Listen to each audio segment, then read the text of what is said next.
हत्येच्या गटामध्ये सहभाग असल्याचा ठपका ठेवत हा मकोका लावण्यात आलेला आहे। वाल्मिक कराडवरती आता मकोकाच्या अंतर्गत गुन्हा दाखल होतोय। मकोका लावल्याच्या नंतर सीआयडी आता पुन्हा एकदा कोठडीची मागणी करणार आहे।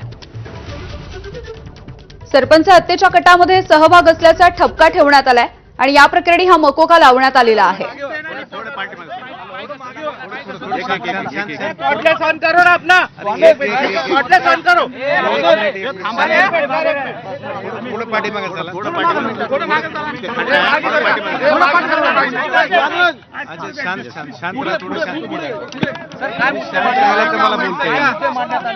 तुम्ही शांत राहिला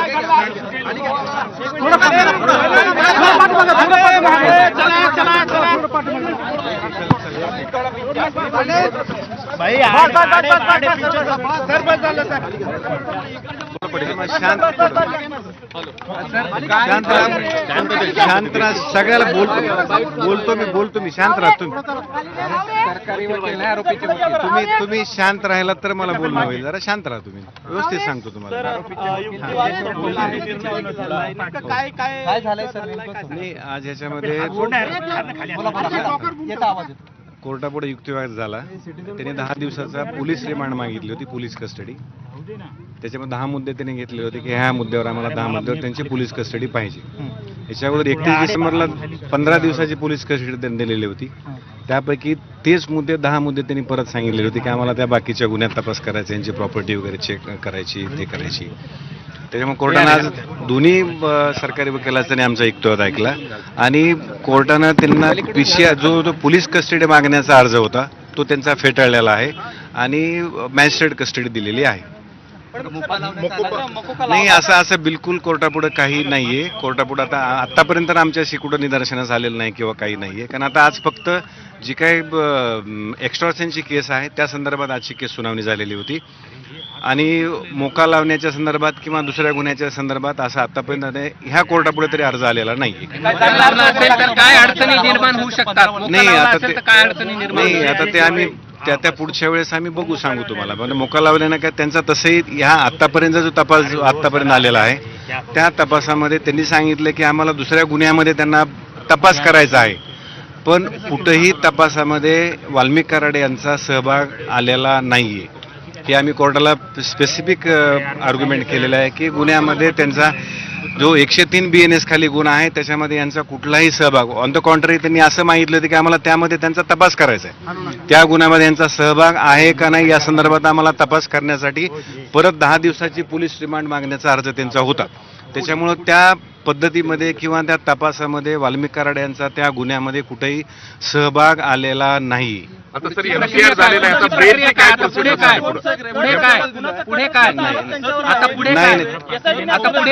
ऐका आता पुढे काय नाही आम्ही त्यांना हां सांगा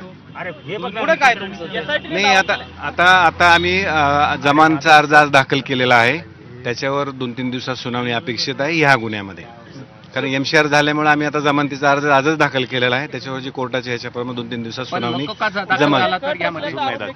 काय प्रोसेस असणार आहे पुढे? मकोपा दाखल झाला तर ते कुठल्या कस्टडी? नाही त्यांना पुन्हा कस्टडी मागतील ना, ते दुसऱ्या गुन्ह्यामध्ये कस्टडी मागतील। मोकोका लागला ती प्रोसिजर वेगळी आहे, कोर्ट आहे, त्या पद्धतीने बाकीची प्रक्रिया चालेल। त्याच्यामध्ये कोर्टामध्ये ज्यावेळेस आर्ग्युमेंट सुरू होते सर त्यावेळेस मोका लावण्यासंदर्भात काही आर्ग्युमेंट झाले होते? 10 मुद्दे नवीन काही नव्हते त्याच्यामध्ये की आम्हाला त्या गुन्ह्याचा तपास करणं आहे। बाकीच्या 3 गुन्ह्याचा रेफरन्स झालेला होता की दुसरा एक अट्रॉसिटीचा आहे, हा 103 BNSचा गुन्हा आहे, त्याच्यामध्ये यांचा तपास करायचा आहे। आणखी यांचे कुठे साक्षीदार आहेत का आणि ह्या संदर्भात त्यांनी कुठं प्रॉपर्टी घेतलेली आहे किंवा कुठं बाहेर राज्यात आहे, बाहेर देशात प्रॉपर्टी घेतलेली असेल, अशा संदर्भात आम्हाला तपास करायचा आहे। असे मुद्दे होते त्याच्यामध्ये। सगळे मुद्दे कोर्टानं काय ग्राह्य धरलेले नाहीत, हे सगळे मुद्दे ग्राह्य धरून कस्टडी देण्याचं कोर्टानं नाकारलेलं आहे। सीआयडीनं युक्तिवाद सुरू होता त्यावेळेस सीआयडीनं मागणी केली होती का की मोका संदर्भात काही पत्र दिले का त्यांना? नाही तेच सांगतो, आतापर्यंत तुमच्या पुढे येईपर्यंत असा कुठेही आम्हाला तर आतापर्यंत अर्ज नाहीये की त्यांना मोकोका लावलेला आहे किंवा त्या गुन्ह्यात घेतलेला आहे, ते आतापर्यंत आम्हाला त्या संदर्भात माहिती नाहीये। हा. आतापर्यंत माहिती नाहीये.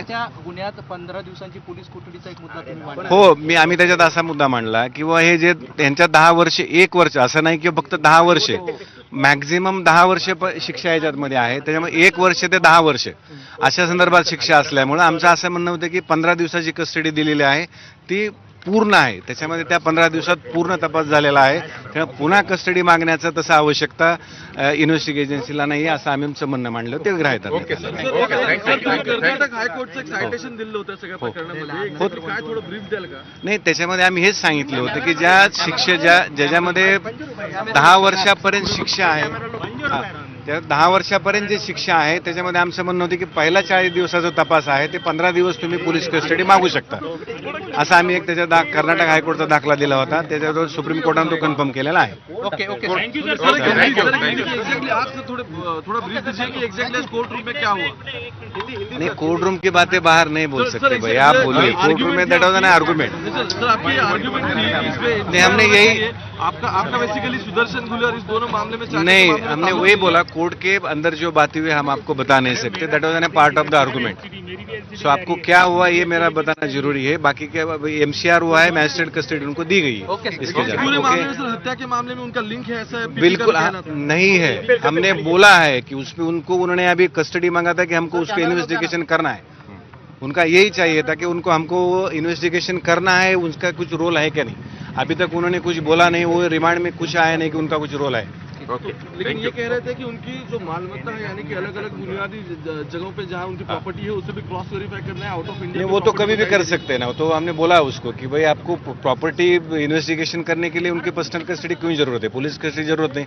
वो आप तो रजिस्ट्री ऑफिस में जाके एट 1 क्लिक आपको मिल सकता सब. क्या बार बार वही ग्राउंड्स दिए जा रहे हैं, आप दोहरा रहे हो? वही बोला मैं आपको कि पहले वही ग्राउंड थे, अभी वही ग्राउंड है और 15 दिन में हमारा कोई 103 BNS के अंदर कोई कनेक्शन आया नहीं है. Okay thank you. That's all, sir. Thank you. तर 10 दिवसांची पोलीस कोठडी मागण्यात आलेली होती. मात्र 14 दिवसांची न्यायालयीन कोठडी सुनावली गेली आहे. पोलीस कोठडीची केलेली मागणी ही फेटाळून लावल्याचं कराडच्या वकिलांनी सांगितलंय.